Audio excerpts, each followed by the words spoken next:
pills. We need to get our audio and stuff set up. So am I still way too loud or something? I think we're good. Yeah, you're fine. We can ask the humans. Everybody seems good. Okay. Yeah, so I'm on. I got these new headphones, Okay. which have like a 6-foot long cord on them because the previous one I had a 2-foot long cord, which meant that I had like a plug into my computer, and any time I would lean, it would just like rip the cord out. But these hook up to. They have a mic in them too, so they can hook up to the front of my tower. But that's not attached to my normal volume knob, and so now I'm all confused about volumes of things. It's very disorienting. Okay, let me get the...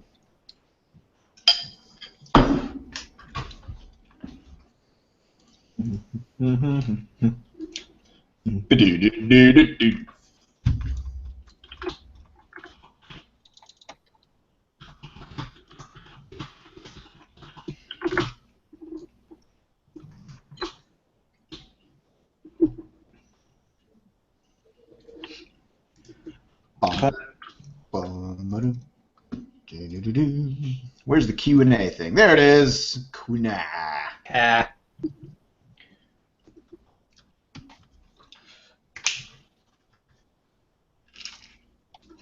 don't know why the video quality is so shitty on. And how does my video look to you guys?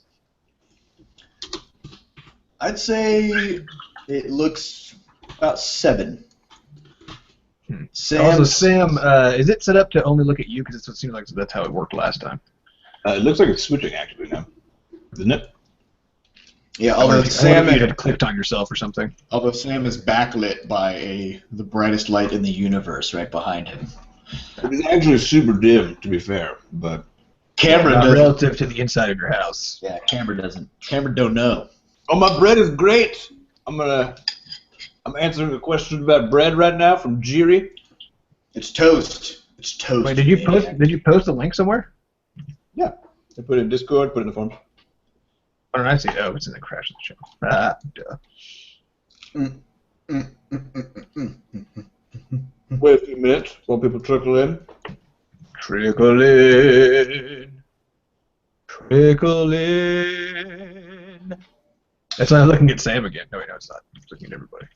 I don't know what's happening. He's looking at you! I'm just eating oatmeal. God, I guess we probably see something different from each So other. wait, Sam, how come you and I are both eating breakfast at 1 p.m.? That is a very good fucking question. Maybe it describes the state of our lives over the last while. Pretty much. Last night at 8 p.m. I just got so tired I could barely move. Then I went to bed. I saw it. I saw it happen. Then I slept until 9 o'clock. I think I slept for 13 hours. You slept for 13 hours? Yeah. Oh, damn! Well, hello, Trusan. You have doxed yourself. Now I know who you are. I'm going to steal all your addresses and stuff. Pwned. All of your identities will be mine. Can we tell who all is in this thing? There's a control room. Control room? It's slowly, the link is kind of behind as far as stats and stuff goes. So wait a few minutes before we dive in. Alessio, if you guys showcase beta Google Hangouts, you can revert back to original Google Hangouts. I don't even know how that works. I'm not going to touch it. It looks like it's working now. We're just going to thumbs up it. Touch it.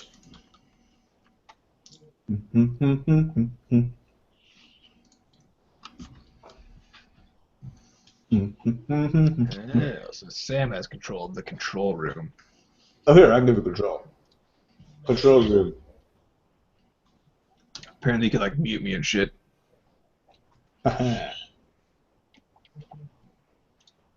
There, now you have control in the control room. There. Ooh. Dial guest up, down, or off. Eject any bad actors. I'm starving! Eh. Alright, let's get these breakfast questions out of the way. I'm eating some toast with Nutella and some toast with butter on it. Seth, what are you eating? Oatmeal. Oatmeal! Wait, do you mean you have two separate pieces of toast, one with Nutella and one with butter? Correct. Wait, Sam, have you tried Nutella on one and peanut butter on another? Because it tastes like a Reese's peanut butter cup. No, I haven't done that. Have you tried butter and Nutella on both? Seth, is it a styrofoam plate you were using, Jordan asks, or is it a normal plate? It's a bowl. Why would I be eating oatmeal off a plate? That's insane. Oh man, Seth's video looks good. Sam's video looks like garbage still. Yes, Yeah, Sam. my laptop video. We're gonna do that. I don't have enough USB ports to plug in all the things. So either you can hear my voice or you can see me. I see how it is. How many humans are in this thing? How do you even know? I don't see how to be able to tell. We have I don't. at least 6 people. We're practically bursting at the seams, the viewers. You said 6 people? Yes. It's like none. Uh-huh. How many were in the last one? About 12, 10, 12. Okay, I guess that's actually probably a reasonable attrition rate. Yep. So few of you stuck it out for this length of time. Sam is the blurriest of all. I feel like there's like a some sort of reference there. Hello. Wizard of Oz? Hey, Diana. I want to say. We're about to have the dev chat. Airplanes. Okay, let's do it. You guys ready? Buzz airplane pass. I'm ready. All right, Seth. Why don't you hit us with a State of the Union address? State of the Union. All right, so it's been 2 weeks. 3 weeks. 2 weeks since the last since time. our previous dev chat. Sure. So we now have the game in a state where we're able to submit it to iTunes. So we're going to be doing that tomorrow to kind of get a preliminary thumbs up from them so that we know how things are going to go. We weren't able to do that until we did all these crazy optimizations. So the past week has been just digging into every game system and trying to find ways to reduce the RAM that the game uses. And we got it from about 350 megabytes down to 160. So whatever percentage of that reduction that is. 50-ish. That's what it was. For a normal person, though? What it means for a normal person is if you're on PC, it means nothing. If you nothing has changed for you on a reasonable PC. Yeah, so RAM is it's a fickle beast. The way that it'll generally work for you is either you have enough of it and the game will run just fine, or you don't have enough of it and the game dies. So that's what iOS users were seeing whenever they would open the map after a while, or like build a tool and the tool, cutscene would come up or something, and the game would kill itself. That was a RAM overflow problem. So in patch 0.9.1, we had the memory down to 280. So iOS users were already seeing some reduction in the numbers of crashes and stuff. Now it's down to 160, so pretty much you should be fine. You might even be able to run it on an older device with 512 megabytes of RAM, but I'm skeptical. But We'll find out when we try it on our iPod 5s.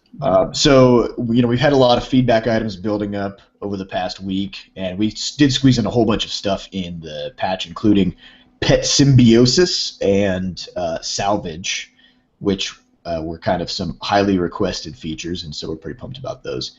But now that all the optimization stuff is out of the way, it's now kind of back to random bug fixes and then adding whatever features, last-minute features that we want to get in. The goal is, so Adam is coming up to St. Louis on Wednesday this week.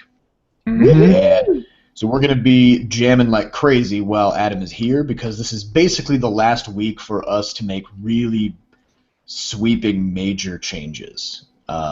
Because then we have, holidays coming up, New Year, it's going to be super busy, and then it's just a few weeks until launch. And so we actually have a stable press build done essentially by the end of next week. So we'll be done programming the game for the actual release version of it about next week.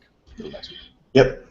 So all in all, I think things are moving along really well, and of course, there's always an infinite number of tweaks that could be made to sort of move the game in one direction or another, and a lot of those are kind of matters of opinion.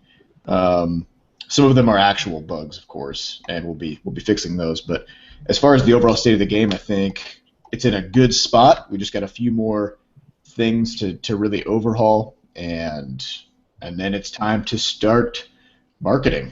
So, Adam, why don't you go over what you've been cruising on the last while? What have I been cruising on? My brain's been kind of away from it for a little bit. I went with my wife to get her a tattoo on Friday, and then we've just been hanging out because she goes back to hardcore working at the hospital nonstop starting tomorrow, and then we go into hardcore working on Crashlands nonstop until launch. So, get some wife time in there. So I'm trying to remember what we were doing. We sent some emails. I know we did that. It was in a newsletter. That was one thing we did. Oh yeah, it was the save syncing stuff. That was. Yeah, tell everybody how you destroyed their floors. Yeah. Oh, so we still don't know why. So I don't know why floors are still being destroyed, because that was a backwards incompatibility that was known to be a problem, and it was just going to be the case that when everybody updated, they would lose their western floors. The thing we don't know is why that still happens sometimes, because it doesn't happen all the time. it seems to be a saving loading problem. It's some sort of save load problem. Which includes when you move from one biome and then back again. Right. That's also a save load event. So it seems to be happening to certain people basically all the time, and some people like ourselves never, which is really frustrating because we can't figure out what the hell is going on. But what it comes down to is last week was all about being able to get saving to work properly, as well as all the optimizations that Seth was doing. One of the things that I realized was that saving tile positions, like when you lay tiles out in the world, actually made up the bulk of save data. And we weren't saving them in the most efficient way possible, and so I switched over to a new save structure, but that is, tends to be a backwards compatible thing. And because of the switch, it just turned out that negative X values don't exist anymore, or I guess didn't convert, and so that's why all of your western floors just evaporated. The nice thing is it shaves off 20% on save size, but we don't know why the fuck floors are disappearing. So that's my top priority. It has something to do with numbers. It's definitely a numbers problem. We've got a lead on it. Yeah. So we'll get that before we send out the next patch. We'll fix that. But otherwise, just to finish that up. So save syncing now should be 100% functional and bug-free, aside from the stuff that then happens in the game. But in terms of you being able to sync stuff properly and things not overriding each other, things not getting the same IDs, not having to work with a shitty interface, all that kind of stuff is supposedly solved now. So if you see other syncing problems, again, aside from this floors issue, then either it's something new that we need to know about, or it's a holdover from the kind of crappy system that we have. One example is if you've seen things like when you try to sync a second save, that it just keeps on replacing the one that you had synced instead of having both sync. It was a problem where saves were allowed to be assigned the same unique identifier, and so the server thinks they're the same save. So that's a problem that if you made more than one save before this last patch went out, that could still be a problem you're facing. I can walk you through resolving it if that's happened to you. But otherwise, it's just one of those weird things that should never happen again. Yep. So it's fixed. It's fixed. So as far as where we're looking at now is with PR stuff and everything else. I've been sending a lot of emails to a lot of people for this past week, which is why I haven't actually done an update to the story in the last couple of days. And you guys saw the results of some of our labor on Tuesday when we did the launch announcement, which went really, really well. We had a roughly, I think, 900% increase in traffic to our various things. So that was good. We had the Polygon article, which Yeah, the Polygon article just came out as well, which has been doing some work. I've been getting a lot of really heartfelt emails from people, which is fantastic and also kind of hard because it's like you read these really intense things people send, and then I need to send something nice back, but I'm like, I don't even have anything to say. This is ludicrous. I think they just they want to share and let you know that they sympathize, and you probably don't need to say anything, but yeah, I need to handle all those and stuff. But this week for us is tomorrow morning we'll be having our big production meeting with the three of us. We'll be going over kind of what's on the docket, what we think we should aim for launch and everything else. So it'll be a very exciting week and just a ton of plowing. Getting a few extra art assets put in, and then other than that, I think my duties will be wrapped up on the game side of things. So I'll just be doing PR crap from here until the game ships, basically. Well, until after the game ships. Till probably weeks after the game ships. So we're all looking forward to it. It'll be a lot of fun. And one big update: we got an office. Yeah. Neither of you are in it right now, but you do have one. Yeah, would you have one though? we're not in it. It's Sunday. We're off the clock, man. Yeah. Yeah. We do get paid hourly now, so it's super cool. It's just about I guess 20 minutes from Seth, 25 minutes from Seth, and about 10, 15 minutes from me. In Central West End. It's at a co-working space, and we'll actually be in the same space as the Forever and Astronaut guys from the documentary crew, which would be kind of across the hall, so to speak. So we're super excited to get our own space and have some actual separation of work and home life. So the only way that this became feasible for us, so as some of you guys know, we're running on super fumes, money-wise, because it's been, let's see, the last big thing we did was Flop Rocket in March. Almost a year ago, yeah. Yeah. So that only lasts for a while. I think something like 80 or 90% of your revenue from a game will be in the first month. So, as you can imagine, that gravy train stopped rolling a long time ago. Yeah. But the people at the co-working space, one of the guys who runs the place, Sam went to college with, and they were like, "Hey, you guys make cool games, so here is a free office that you can just work here through the beginning of February, and then at that point you can decide whether you want to stay, and if so, then you can start paying rent." So I guess we'll see. If Crashlands does well, then we get to stay there, and if not, then we get to do the walk of shame. Yeah, we'll carry to the apartments. All right, so I think that's probably about it as far as announcements and stuff.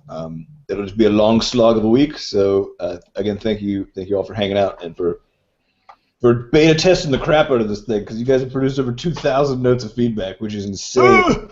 And I had actually had a brief conversation with someone who also does tech stuff about beta. I told him about the application that Adam built, or how that feedback system works and all that stuff, and he was super impressed. And he's like, "Oh, how much do people actually use it?" And I was like, "Oh, we have 167 people, and they've submitted over 2,000 notes of feedback in a few weeks." And then his face melted. Yeah, his face basically came off. He's like, "What?" He's like, "I've paid people. I've paid bigger groups of people more, to do something with beta testing, and they've produced like a dozenth of that." Which either means that the feedback system is great, or that the game is so broken that, that we literally need. Or 2,000 more likely, our testers are great. Yeah. So yeah, those are the three possibilities. Also, again, T-shirts are going to be done selling tomorrow. So shit! I still need to buy mine. Yeah. So Adam, buy your damn T-shirts. I need to get one for my wife. Also, everybody should know that so we make a tiny sliver of money per shirt, right? But the more shirts get ordered, the larger that little sliver gets. So it's super helpful for us. Yeah. Take advantage of. It's like a bulk pricing kind of a thing. So yeah, we'll be having a good week, and the last thing in the week is actually my birthday's on Friday, as well as Star Wars. So, yeah. It's gonna be a good 26. Wait, do we have tickets to go to Star Wars? I don't know, but we should get them. I don't know. All right, we're gonna get on that. Okay, let's do some questions for the next little bit here, and then we'll be done with the dev chat for the day. So, top question from Mike P. This is about seed drop rates. I'll hit this one. Notice that we're not going to increase the seed drops for plant stuff, and we want to know, why. Because you're a victim of confirmation bias. Yeah. The seed drop rate is in fact 40%. So each tree or bush or whatever you drop, if it has a seed, then there's a 40% chance that you'll get a seed from that tree. Is that 40% per drop or 40% per resource? 40% per resource. Okay. The seeds compete with other things, so the higher the seed drop rate, the lower the chance of getting actual things, and the more you need to garden to get stuff. So sometimes it may feel like 10% because let's say you plant a dozen trees. That's a tiny sample size, right? So having a 40% chance on 12 things, sometimes you might get one seed or zero even, and that's not a super unlikely event.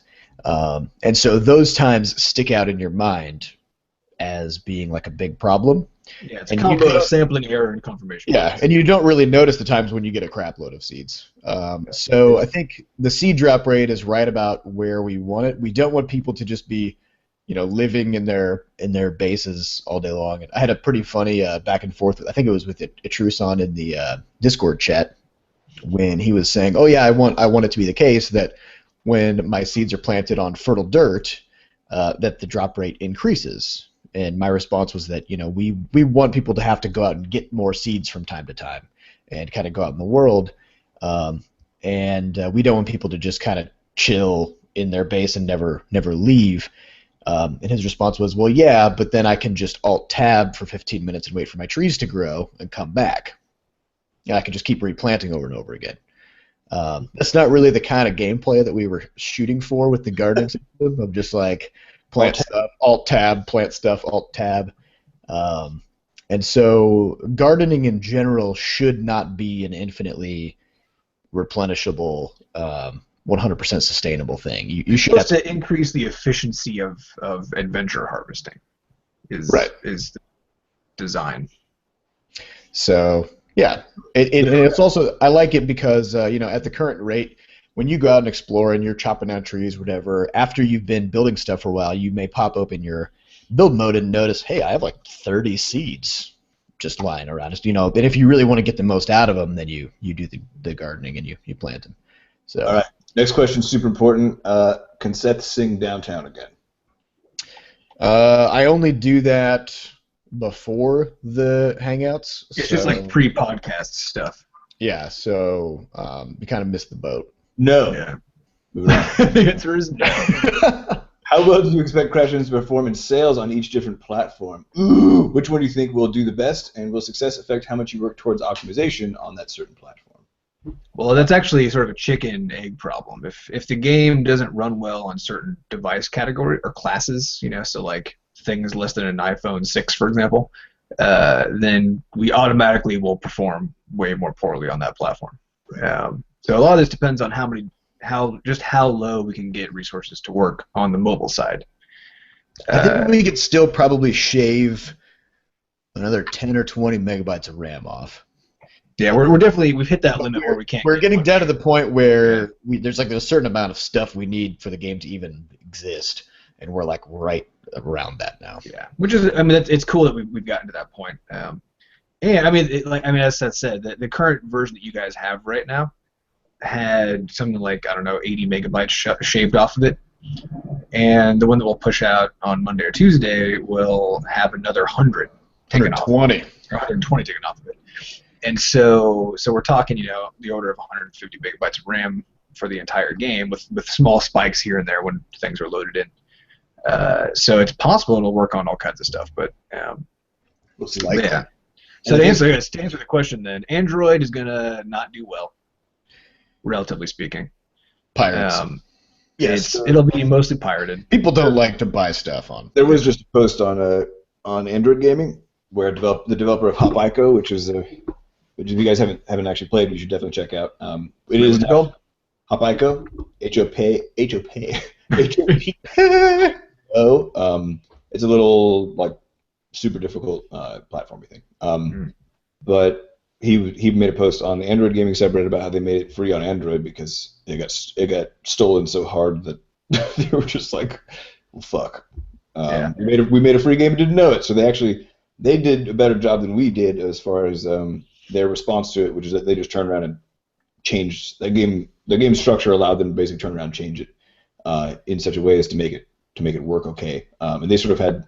It took us a long time to make the switch to free to play mentally and be okay with it. They seem to be a little more agile in that regard, so hopefully they're able to get some success out of that. But we are guessing that on Android, if we were just launching this on mobile, this would be extremely dangerous. If we were launching just on Android, it'd be just the worst idea on the planet. So we're expecting that Android sales will be low, but play rate will be high because people will steal it. However, they're required to submit proof of purchase in order to use Butterscotch ID, save syncing stuff. So we'll make people basically paste their receipt number from the actual purchase of the game before we'll store their saves on the server, because that costs us money, and we're not going to let pirates use that service. So there's that, and then on iTunes we expect it'll do pretty well. We're honestly not sure. It really depends on that level of feature spot that we get on the iTunes store. If we manage to get that main sort of feature carousel spot, I'd be surprised if it didn't turn some sort of profit for us over there. But as far as just the sort of really where we think the biggest success will come from, we're honestly guessing from Steam, not only because the price point is where the game's actual price point is, which is $15, but also because people buy stuff on that platform. People still buy stuff. And it's a combination of that plus actually the storefront itself. It does a way better job of surfacing the game at the appropriate time to make it so that people are more likely to buy it. So and there's stuff like $15 is cheap for a game on PC, but $5 is an insanely audacious price to ask for on mobile. So we're in a weird way we're just like we're overextending on mobile, but at the same time we don't want people to perceive the game as being a cheap kind of throwaway game. So we kind of need to price it in a premium tier on mobile. Right. I don't know. It's yeah. So, I'm expecting PC will be our bread and butter. Yeah, I think iOS will perform well though. I think we'll do well on iOS if we get the feature. Yeah. All right. Next I question. think we'll get that too. So I feel pretty good. Alessio asks, your apartment looks empty without that extra desk. This couch? Look at this couch. Yay! It feels great, but the important thing is, so we moved some of our stuff into that office yesterday morning, including my second desk, which used to be where Seth worked. So I took that, and I think this is very fortuitous because there's like there's a window in that office that is about 5 feet wide. It looked like it was about as wide as my desk. So bring the desk in, reassemble the desk, and then go to slide it up against the wall, and that windowsill is like built in. So there's like a little sort of nook in there, and the desk slides in just perfect. It fits like within an eighth of an inch into the slot. It's incredible. It's as if we were destined to be in that office. Indeed. Or at least that desk was. I don't know. All right, so about what we got planned for the coming weeks from Jordan. Seth, what do we got planned? Okay, so this week tomorrow we need to have a big sort of a design powwow and go through all of the major bugs that have been reported, hit all those, and then prioritize the requested features that you guys have all come up with, various quality of life things like, pinch to zoom and stuff on the map, and torch slot for your character that'll auto-equip your torch at night. Just lots and lots of little things that, they're not really game-breaking things, but it would just be super nice to have. And so we need to make that list, come up with sort of the things that we really need to hit and get in there before we enter press time. And then that's it. Then we just jam those out this week. Yep. So it'll just be that pretty much. So what happens after that? What happens once we call the game done? Because Once we we call- need to be able to call the game done and by the end of this or the end of next week. Yeah, so once we call the game done, then it's basically time to start sending it out to press and get them playing it. They will have an embargo. They won't be able to write about it or talk about it until launch day. Right. But so we need to get it in the hands of people because it is a huge game, as you guys have seen. It can take up to 40 hours just to get through the main line. And since it's an indie title, we're not like. I'm sure Fallout 4 probably got their press review copies to people the week before because they're like, oh, everybody's going to put down everything they're doing. But nobody's going to do that for. Yeah. Well, maybe, I don't know. So it's sort of we redirect ourselves, and then so Sam is the spearhead on media stuff. So he's going to be doing his media blitz. He's got a big ass spreadsheet of hundreds and hundreds and hundreds of people to contact. So while he's working through that, Adam and I will be cinching things up in the game, fixing remaining bugs, all that stuff. And we need to convert the thing to. There are a few we don't have all the Steam hookups done yet. Right? Yep, we need to get Steam achievements in. We need to add the system to force Android users to verify purchase. There's there's a lot of uninteresting non-game stuff, which unfortunately is just part of the process. Yeah. So, yeah. Yeah. Next question: does Flux have a face? Probably. We've never seen it. No one's ever seen underneath that suit. Who knows? Nope. Yeah, I kind of like the idea of never revealing what Flux looks like because I don't know if you guys have seen the Zero Suit Samus thing, but how Samus is a woman in a power suit from the Metroid games, but in her sort of incarnation out of this suit in all of these Nintendo games and stuff, she is this very curvy, voluptuous figure in a blonde white woman in just this completely skin tight, insane yoga outfit or something, and it makes her kind of hypersexualized, which to me kind of pulls away from the concept of her being this soldier who is going out and trying to save the universe from crazy aliens. Wearing a skin tight suit seems kind of reasonable if you're doing assassiny things, but I think her shoes were they're heels. Yeah, right. Yeah. And I was like, oh, come on. That's always the dead giveaways. As soon as you see that, you're like, I know why. So I actually really liked the idea. I was thinking about this because of course, if you look at the proportions of Flux's suit, if that were a real suit, it's the head is the same size as the body, right? And so if there's an actual person in there, I actually had this kind of goofy idea that actually Flux is a normal sized person, but she lives inside the torso of the suit, and it's actually a very large mech, that she's driving around. Like an exosuit. Like a big exosuit. I don't know. That would definitely change the apparent scale of everything. Juice box is the size of a refrigerator, as it turns out. So, yeah, I don't know. We'll cross that bridge when we. Yeah, it's one of those things that at some point we may suddenly reveal something like that, but right now we actually don't even know.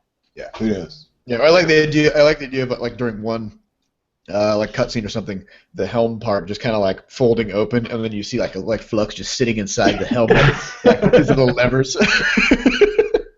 But even better, you see her in there, but she looks exactly the same as her giant mech suit. She's wearing a tiny power suit inside the big power suit. You never see. It's a Russian nesting doll. Yeah. Okay, Seth, what kind of a dog is that? That is Coco. That's she was a stray. So, I'll see if I can go get her while you guys move to the next question. She's surprisingly not moving around and making a big show. All right, what is it? What is a reverse question thing? I don't know what that is. Yeah, right. Yeah. Owner Burn asks if it would be fun to do a reverse question thing. I'll wait for you to drop some notes in the Discord channel. Is that where we ask you questions about stuff and then everybody writes their answers? So yeah, this is Coco. I had my headphones off, so I can't even hear you guys. But Oh, look at that doggy. I think she's a Rhodesian Ridgeback mixed with something small. She looks awfully sleepy right now. She's really tired. So I'll put her back in bed.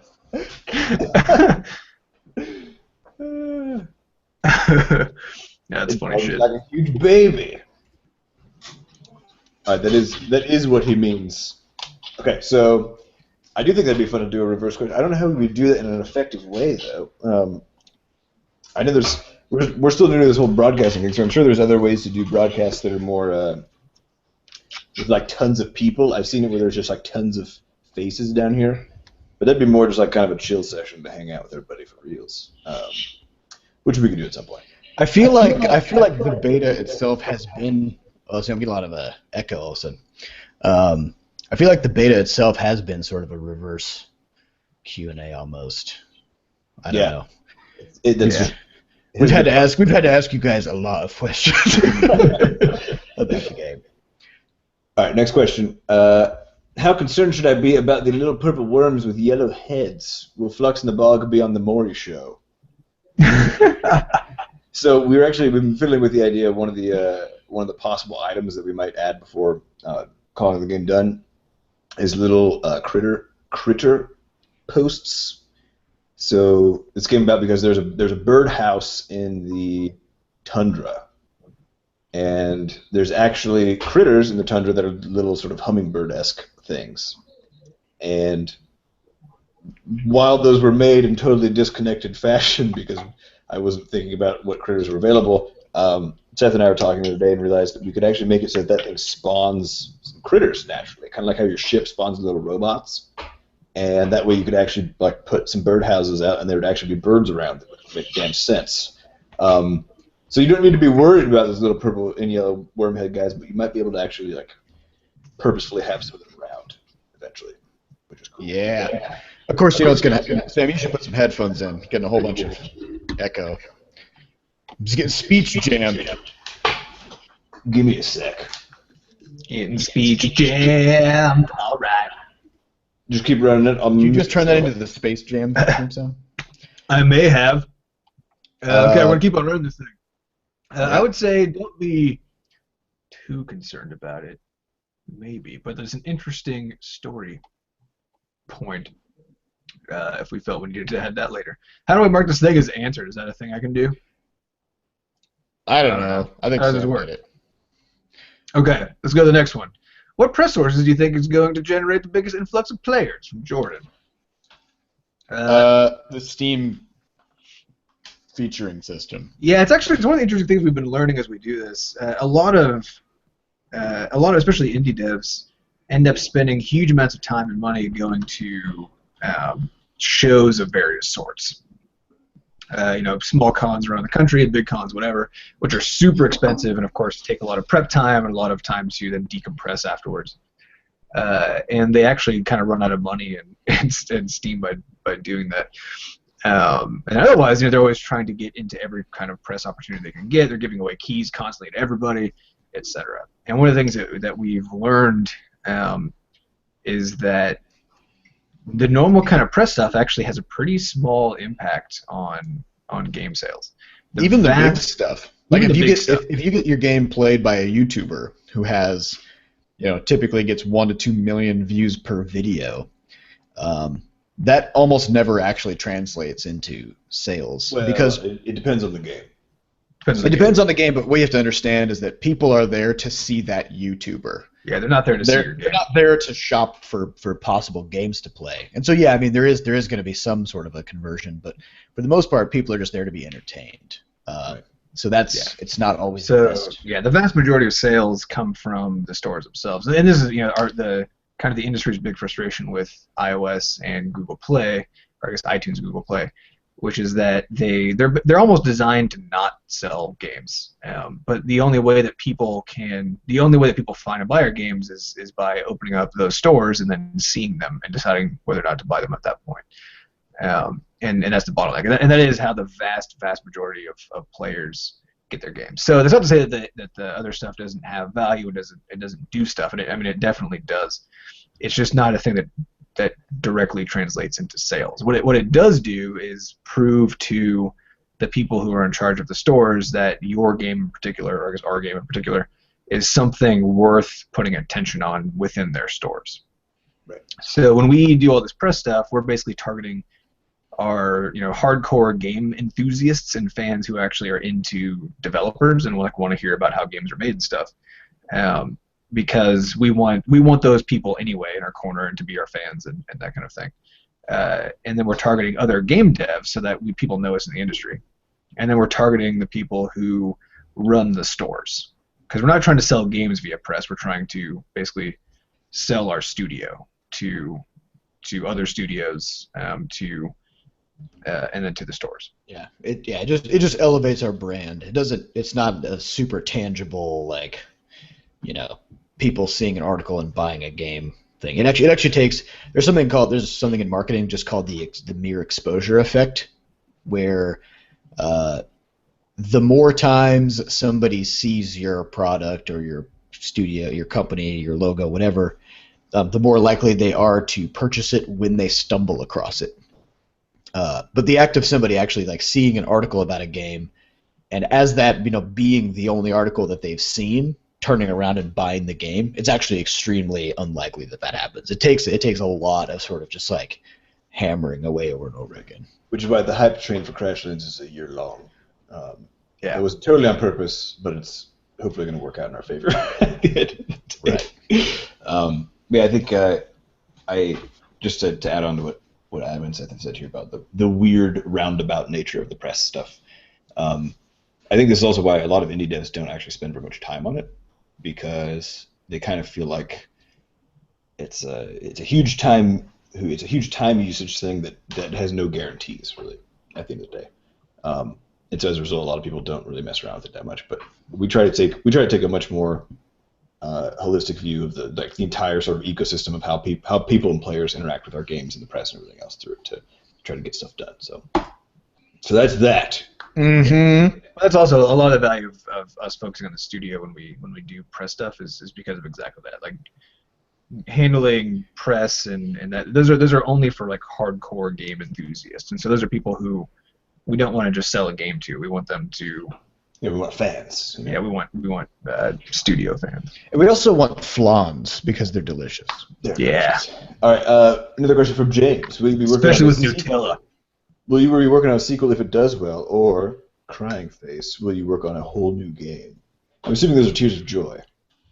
That's my sense. Yeah. I want to make some sequels.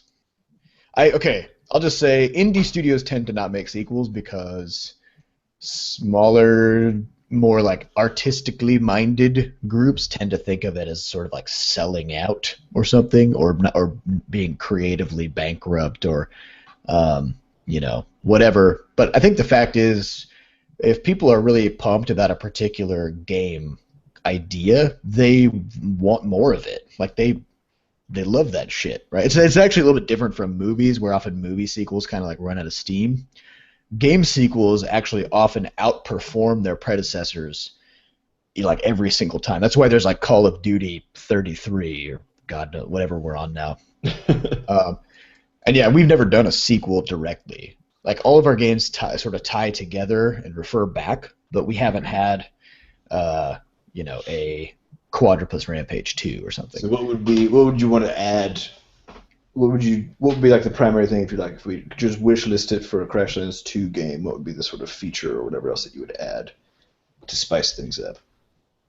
I would like to sort of start at the drawing, like knowing what we know now. It's kind of hard to say just on a whim, but knowing what we know now, I would like to kind of hit the drawing board with it and try to come up with sort of find ways to capitalize on all the stuff that people liked and maybe rethink some other things. But honestly, I want to make a Quadrupus sequel first.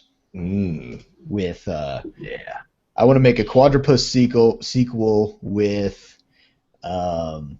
2-player same co-op. screen co-op.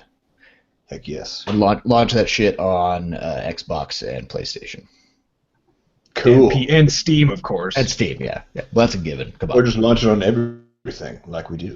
That's what I think. Yeah. Hard to do two-player co-op on a touch device. It will be two-player touch co-op, so you'll have to set the iPad down, and then each person will have to poke the edges of the screen, and they'll be facing the two different directions. Nice, Carol. Talfight 2 is I think we think of Talfight 2 as a spiritual sequel, because it's a sequel in title only. So, yeah. The characters in it, none of the characters are actually from the first game or anything like that. I guess the concept of shooting animals at things. Yeah, and being in the arena of the gods, right? Sort of. Yeah. Also, just so you guys know, if you're wondering where we're looking, we look at the questions in the QA list from the Google Hangouts, but then we watch the Discord chat too. So if you want to just kind of do flyby stuff, you could do it in there. Bingo's Revenge. Nice. All right, that's a bug report question. Okay, haven't finished the game yet. Wait, sorry. Aren't tiny little monster crying over the sending fees from all over Europe and the world? No, because so essentially what they're going to do. Make our shirts, by the way. Yeah, so Tiny Little Monster is the t-shirt shop that's putting all of our stuff together, and we think we'll actually be using them in the future just for general distribution of stuff. We talked to them briefly about the possibility of them shipping out posters, which when Adam gets here, we're actually going to have a poster signing party and just sign a ton of posters and then sell them around Crashlands launch time. So prep your walls for that. Mm-hmm. But they're super excited about that stuff. As far as the sending fees go, she sent me a note about that because they don't have the option to like block certain shipping things. So if you chose $0 shipping, but you're from France, for example, your order will actually get canceled. You'll have to redo it because there's no way to do it. Because otherwise they would go in the whole. Wait, so how's that going to work? Are they going to get notified like, hey, we're about to print these shirts, but you need to redo your order thing, Yes. or is it just like, yeah, okay, they'll send you an email. Yeah, because otherwise it would literally cost like $40. It costs like $25 to get your shirt to you, but the shirt costs $24. So that wouldn't work. So there's an answer to your question. It would be difficult to subtract that from the shirt price. Yeah, because you would end up negative. that's right. They would be paying you to buy the shirt. All right, next question. Is the update pushed on other systems other than iOS? Yeah, it's out on iOS 9.2. It's on everything. The current update is on all platforms. Totally functional except for the disappearing floors. Yeah, and somebody did find some weird bug with the what do you call it? The deborkifier. So I don't know if he ran into that or not, but he's having a crash every time the deborkifier runs. So if you see that, please let us know and then give us additional information about it. All right, let's just do, I guess, like one last question here. I think we'll just take this one from Austin, which is, I see that all three of you are wearing glasses. Are glasses a sign of game dev awesomeness? Yes, here's why. Because in order to learn how to make games, you have to just spend a shitload of time doing it, which fucks your eyes up real bad. Yeah, you could tell the serious game devs by how poor their vision is. How thick the glasses that's not are. That's not to say that having glasses makes you a good game developer. It just means that if you put, it's a reverse. It's required but not sufficient. Yeah. Carol knows. Carol's she's got the game dev glasses. Carol's got sweet blue glasses, which is, kind of winning, I think. But it's also about embracing your nerdery, if you're a game dev and you're a programmer, then at some point you just got to get some big glasses, Although I used to get like the most invisible glasses I could possibly get, and then at some point I was just like, you know what? Fuck it. That's It's right. a fashion statement, man. Full nerd. I'm gonna go with the laser surgery and then get a full body tattoo. Yeah, I'm gonna do both. I'm not sure how that relates, but that's my plan. Body mods, body modification. That's how it relates. Yeah, body mods. All right. Well, we'll wrap up this Google Hangout session. That's all we got for you guys. So we'll be around this week doing various bug fixes from our new office, even, which we'll put some pictures up of at some point once we get it all finished. It's pretty tiny, so the pictures will seem very up close. Yeah. But thanks a bunch for hanging out, and we will see you guys later. Bye. Bye. Bye.